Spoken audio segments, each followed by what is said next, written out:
Olá, tudo bem? Então, meu nome é Ana Flávia, sou psicóloga e hoje eu vou falar brevemente sobre uma temática que aparece muito no consultório quando a gente atende crianças, que são as dificuldades de aprendizagem, né? As dificuldades escolares, que podem ser provenientes de diversos fatores. E é isso que eu queria deixar um pouco marcado nesse vídeo, porque na maioria das vezes, quando a escola encaminha ou até quando o pai busca atendimento para o filho, ele já vem com essa ideia de que se o filho não está tendo um bom desempenho escolar, provavelmente ele tem alguma limitação, algum tipo de déficit, algum tipo de transtorno. Então o pai já vem muito enraizado, né, com essa ideia de que pode estar acontecendo algo nesse sentido. Então já vem inclusive muito preocupado, porque acredita que aquela criança tem algum tipo de limitação e por conta disso não está tendo um bom desempenho na escola.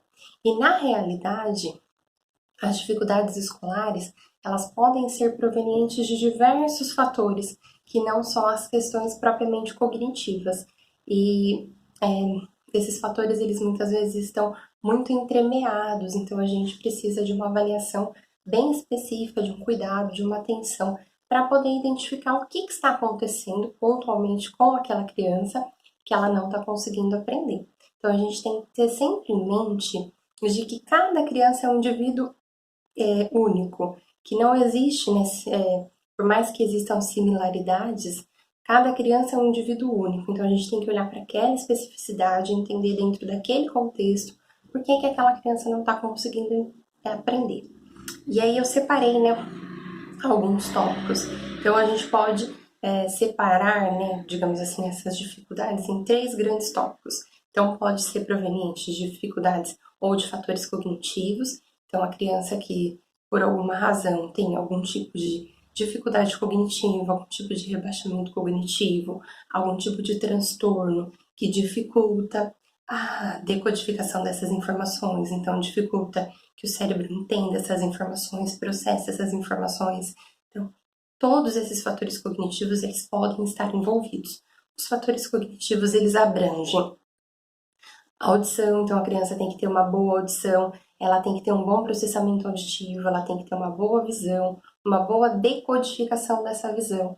Ela tem que ter um cérebro funcionando dentro da normalidade. Então ela tem que ter uma capacidade de atenção, ela tem que conseguir prestar atenção no que ela está aprendendo, ela tem que ter uma boa capacidade de memorização, então ela tem que conseguir converter aquilo que ela aprendeu em uma memória, então aquilo para ela tem que fazer um sentido.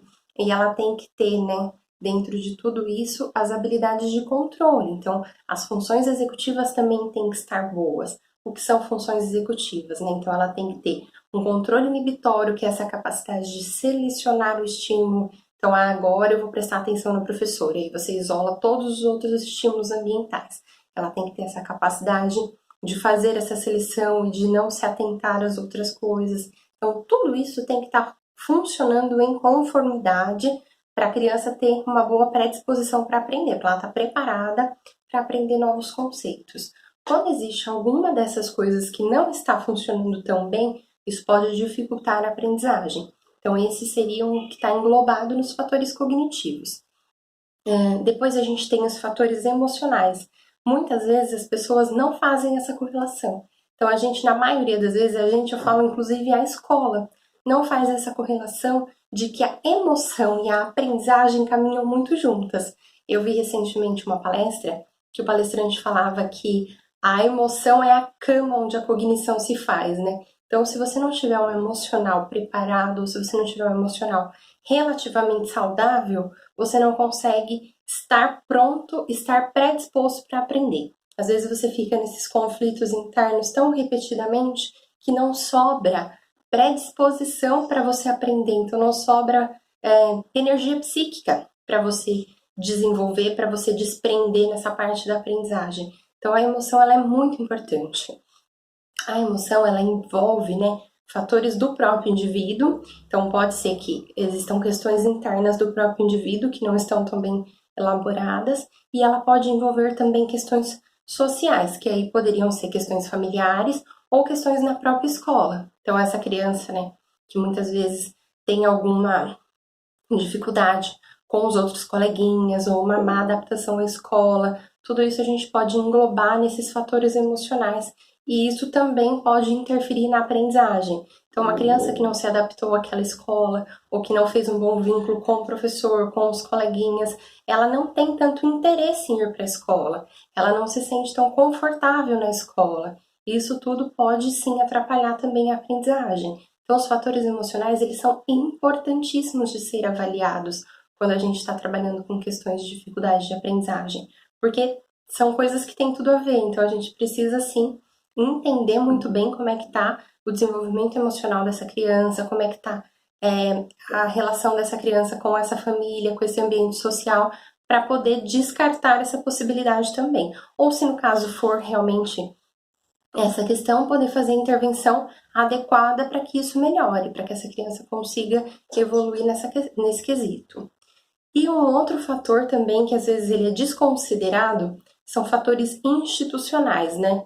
Digamos assim, que é a gente entender se aquela criança está bem adaptada àquela escola em que ela está inserida. Então a gente tem uma diversidade de métodos de escolarização, de metodologias, de materiais que são utilizados na escola.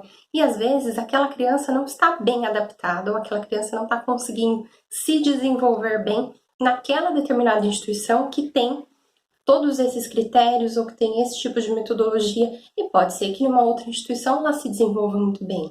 Então isso também precisa ser avaliado. Se aquela instituição onde ela está inserida está sendo benéfica ou não para ela. Porque, como eu falei, né, cada criança é um indivíduo único. Então, às vezes, ela não se adaptou com aquela metodologia, ou ela não se adaptou com aquele material. Então, a gente precisa investigar se, de repente, essa parte institucional não está atravessando e atrapalhando o processo de aprendizagem da criança, porque pode também ser um dos fatores. E aí, como que a gente faz tudo isso, né?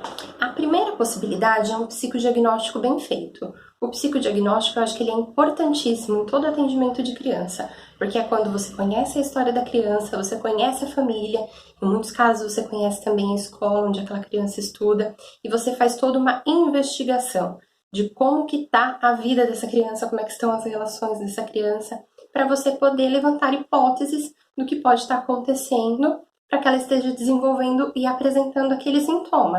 Esse sintoma pode ser também uma dificuldade de aprendizagem. Então, a gente precisa fazer um psicodiagnóstico bem feito para poder entender a vida dessa criança e poder, assim, levantar as hipóteses. O psicodiagnóstico, ele norteia para as outras práticas que precisam ser utilizadas. Então, às vezes, quando você faz um psicodiagnóstico, você investiga e você compreende determinadas limitações.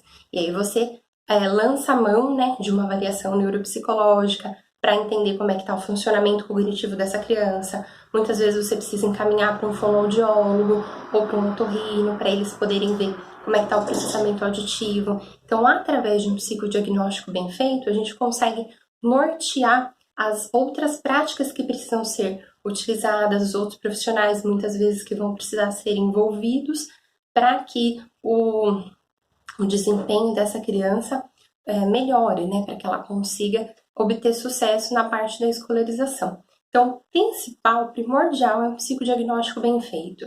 Isso ele vai nortear as práticas futuras que precisam ser abordadas. Isso vai também, muitas vezes, conseguir elucidar um pouco se a dificuldade daquela criança é relacionada aos fatores cognitivos, ou se é mais relacionada aos fatores emocionais, ou se pode, de repente, ser uma dificuldade de adaptação àquela instituição onde ela está inserida. Então, o psicodiagnóstico bem feito, ele consegue muitas vezes dar uma percepção desse universo da criança e a gente consegue fazer um trabalho mais assertivo, né? Atuar propriamente naquela dificuldade da criança e encaminhar ela para os profissionais que forem necessários, até para elucidar as dúvidas que vão surgindo durante esse processo. É importantíssimo também, durante o processo, fazer a orientação dos pais. Então, os pais, eles não têm obrigação nenhuma de saber nada disso, né? Que eu tô dizendo para vocês. Então, os pais, muitas vezes, eles não sabem, eles ficam perdidos. E eles estão angustiadíssimos porque o filho não tem sucesso escolar. E aí, eles não sabem muito bem o que fazer, para onde correr. Então, a gente precisa também estar sempre em contato com os pais, ouvindo os pais, orientando os pais, para que eles possam, né, de repente, mudar algumas práticas que vão acontecendo ao longo dessa educação, para que essa criança também desempenhe, né? Ela tenha maior autonomia, para que ela consiga ser um indivíduo mais autônomo e assim conseguir aprender também. Então, a orientação dos pais e a orientação da escola, ela é parte do trabalho com as crianças, principalmente as crianças que apresentam como sintoma uma dificuldade de aprendizagem, que a gente já entendeu que pode ser devido a vários fatores. Bom, o vídeo já tá ficando um pouco longo, então eu vou parar por aqui. Eu queria mesmo deixar essa luz, né? Trazer alguns aspectos para a gente olhar para isso com um novo olhar e não achar que todas as situações em que a criança não consegue aprender, ela tem algum tipo de transtorno, porque nem sempre é isso. Então, são vários aspectos que podem estar relacionados com essa dificuldade, que pode ser também um sintoma. Às vezes a criança não tem nenhum tipo de transtorno. Às vezes essa dificuldade de aprendizagem é um sintoma de coisas que ela não está conseguindo elaborar consigo mesma. Então a gente precisa investigar com bastante cuidado, com bastante carinho, para poder entender na individualidade de cada criança o que isso representa, né? E assim poder fazer uma intervenção, poder fazer um trabalho que seja mais significativo. Bom, vou deixar meu e-mail. Se vocês tiverem qualquer dúvida, qualquer pergunta, podem me mandar, que eu vou ter o maior prazer em responder, viu? Obrigada, tchau, tchau.